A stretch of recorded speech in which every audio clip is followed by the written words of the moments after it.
দেখবো এই জায়গায় শুভর উদ্দেশ্য করে ফিস্টের প্রথম cyber shot, back to back দুটো সাইবার শট গেলেও ফিস্টের হেলথ অবস্থা ভালো নয়। ভাইস মাস্টার নিচের হেলথ হারিয়ে ফেলেছেন। ক্রিক আনসু পজিশনগুলো বানানোর চেষ্টা করছে, একটা ভালো অ্যাঙ্গেল ক্রিয়েট করতে পারলে টপ 1 কেও এই জায়গা থেকে চেস করা সম্ভব। তবে টপ 1 ও জানেন কি করে যে কোনো অ্যাঙ্গেলকেই তারা আসলে চেকমেট দিতে পারে যায়।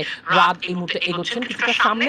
আরো একবার টপ 1 ভার্সেস অপোনেন্ট, পুরো একটা স্কোয়াড, দুটো টিম একদম 4v4 ফাইটে জড়াবে এবং ম্যাক্সিমাম টাইম আসলে বলবো যে মাল্টিপল টিম সেম ফাইটে এনগেজ করে না। এইরকম একটা ম্যাপে আমরা সোলারাতে আসলে 4v4 ফাইটই ম্যাক্সিমাম টাইম দেখি, সো খুব একটা বেশি আসলে প্রেশার হয় না। 4v4 ফাইট সময় নিয়ে করা যায়। আলিফ ওয়েট করছে, ও wow, headshot Alif, what a shot, another knock!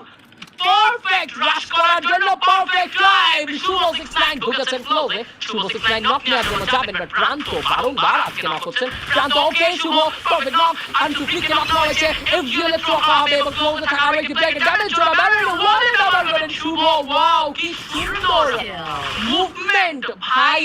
এই জায়গায় শুভর রিফ্লেক্স প্রশংসা রাখতে হবে, আলিফের স্নাইপারকে প্রশংসা করতে হবে, পুরো দলের পারফরমেন্সকে প্রশংসা করতে হবে। মিস্টার আনসু ওয়াইটিকে আলিফ শেষমেশ বিদায় জানাবে। এবার ওয়েট করছে দুই রাইভাল টিমের ফাইট, যেখানে টপ 1 তাদের প্রতিপক্ষ গেমিং সিয়াম আলিফ ভার্সেস ক্রু।